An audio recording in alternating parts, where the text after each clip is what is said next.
नमस्कार प्यारे बच्चों, मैं राजा यादव आपका अपने यूट्यूब परिवार SWR ऑनलाइन क्लासेस में स्वागत करता हूं। कैसे हो आप? कैसे चल रही है आपकी पढ़ाई? उम्मीद है प्यारे बच्चों आप भी अच्छे होंगे और आपकी पढ़ाई भी बेहतर चल रही होगी। प्यारे बच्चों, आपका कमेंट आ रहा था सर आप बहुत दिन हो गया हिंदी के कुछ प्रश्न नहीं करवाए हैं जो महत्वपूर्ण प्रश्न हैं, हिंदी साहित्य का इतिहास जैसे हो गया, तो हमने सोचा क्यों न अपने प्यारे बच्चों के लिए आज इसको लेकर आया ही जाए, हिंदी साहित्य का इतिहास। तो प्यारे बच्चों आज आपके लिए लेकर आए हैं हम क्लास 10th और 12th। ये बोथ हाफ फॉर यू के लिए, दोनों के लिए है, क्योंकि ये 10th के लिए भी, 10th में भी आता है और 12th में भी आता है। क्या? हिंदी में महत्वपूर्ण गद्य साहित्य का इतिहास। इसे पढ़ लो, बस 10 नंबर पक्के कर लो, क्योंकि प्यारे बच्चों ये 10 नंबर का आता है हमारे बोर्ड एग्जामिनेशन में। तो आप इतना पढ़ लीजिए। हमने आपसे कहा है ना, आपको 100 से या तो 120 130 ऐसे क्वेश्चन करा देंगे कि आप उतना कर लेंगे ना, आपका 10 में से 10 कहीं से नहीं जाएगा, यहीं से ही आएगा 10 में से 10 पूरा। ठीक है प्यारे बच्चों, 99% आएगा ही आएगा, क्योंकि 1% चांस अपवाद में होता है, आपको खुद ही पता है। यह 2024 बोर्ड एग्जामिनेशन में आएगा। तो आइए देखते हैं प्यारे बच्चों टॉप 15 महत्वपूर्ण प्रश्न जो गद्य साहित्य के इतिहास का है और हमारे बोर्ड एग्जामिनेशन में आएगा ही आएगा। तो आइए देखते हैं प्यारे बच्चों गद्य साहित्य का इतिहास। Let's start. पहला प्रश्न क्या कह रहा है कि कौन सा लेखक, या तो कह सकते हैं कौन से लेखक खड़ी बोली, किस कौन सी बोली बच्चों?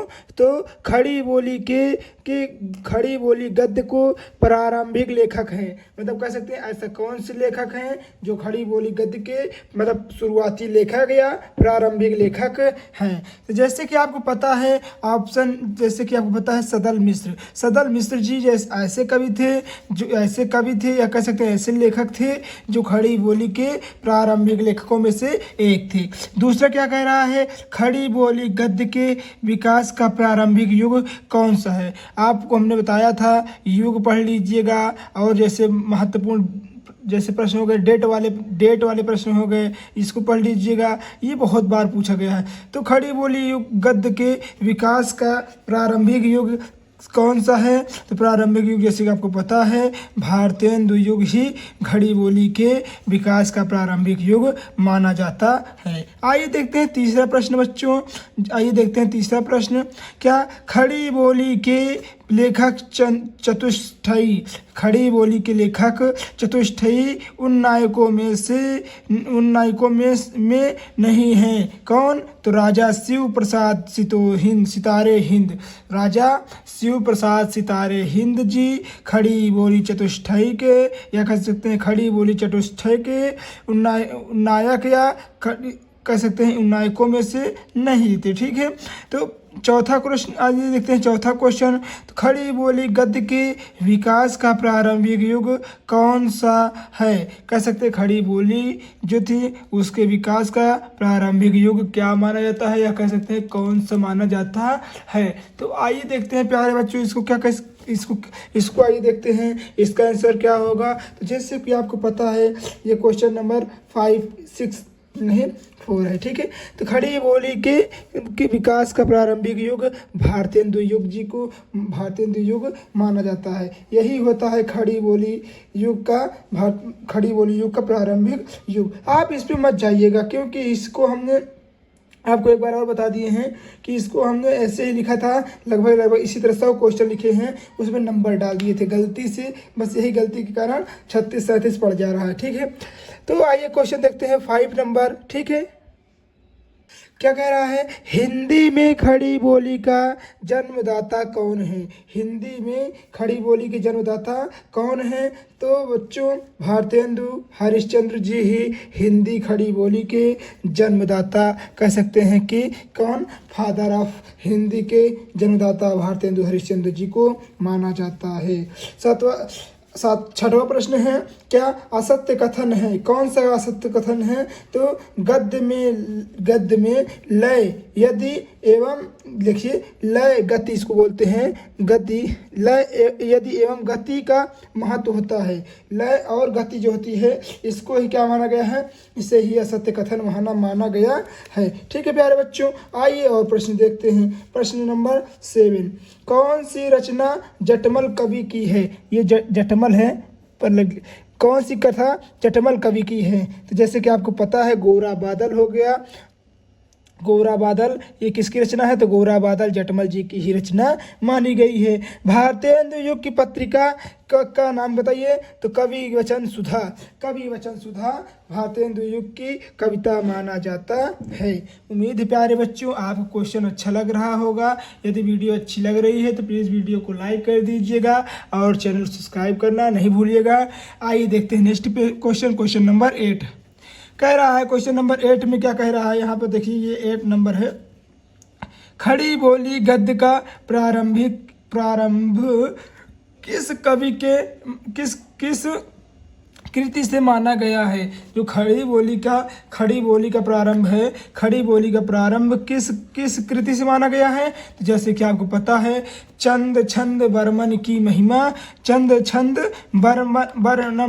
बर्मन लिखना चाहिए, मगर बर्नम लिख दिए गलती से, लिख लीजिएगा बर्नम, चंद छंद बर्नम की महिमा किस खड़ी बोली के प्रारंभिक कृतियाँ मानी गई हैं। आइए प्रश्न नंबर 10 देखते हैं, प्रश्न नंबर 9 देखते हैं। वासुदेव शरण अग्रवाल जी की कृति नहीं है, तो वासुदेव शरण अग्रवाल जी की कृति कौन सी नहीं है? आइए देखते हैं। तो जैसे कि आपको पता है पूर्वोदय, सूर्योदय नहीं बच्चों, पूर्वोदय ये क्या है? वासुदेव अग्रवाल जी की कृति नहीं है। ठीक है, ये किसी और कवि की कृति है। ठीक है, आइए देखते हैं क्वेश्चन नंबर 10 जो कि बहुत ही महत्वपूर्ण प्रश्न है। क्या लिखा है प्यारे बच्चों? क्वेश्चन नंबर 10 में लिखा है कि हिंदी का प्रथम यात्रावृत्त कवि कौन थे? हिंदी का प्रथम यात्रावृत्त है क्या? उस सरयू पार की यात्रा जो है यही क्या मानी जाती है? यही मानी जाती है क्या? हिंदी का प्रथम यात्रावृत्त। ठीक है, आइए देखते हैं। क्वेश्चन नंबर 10 हो गया है, 10 क्वेश्चन हमने देख लिया है। अब आइए 11 देखते हैं।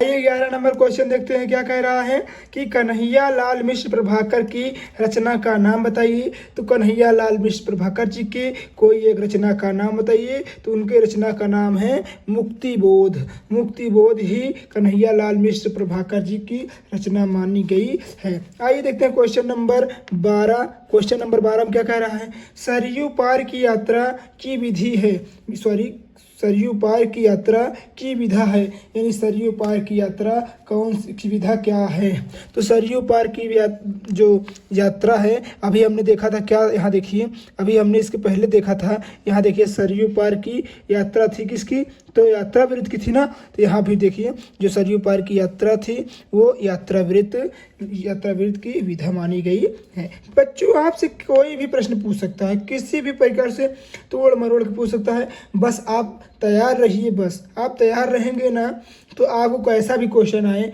आप कर ले जाएंगे। ठीक है, आइए देखते हैं क्वेश्चन नंबर 13 क्या कह रहा है? रॉबर्ट नरसिंह होम रचना की विधा है। किस रचना की विधा रॉबर्ट नरसिंह होम है?